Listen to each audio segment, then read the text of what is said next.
How to remove ads from Gmail in inbox. Hi everyone, this is Kate and I'm back with new tutorial, and on today's video we will see how we can remove ads from your Gmail in inbox. So without any further ado, let's get started. If you have already opened up Gmail and you are seeing some ad in your inbox, here's how you can remove it. Navigate to that specific ad. After that, if you navigate to that ad, and on next to that on your right hand side you will find three dot icon. You have to click on it. There you will get two options. It says stop seeing this ad or why this ad.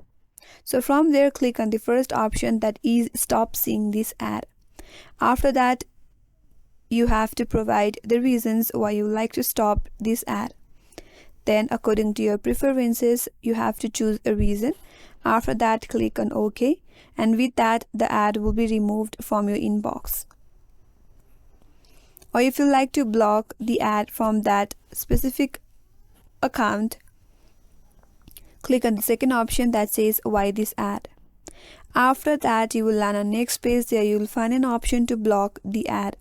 Click on block this ad, and with that any ads from that account will get blocked in your Gmail account.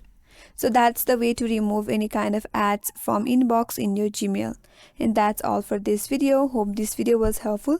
If you're new to our channel, make sure to like and subscribe. Thanks for watching and stay tuned for more videos.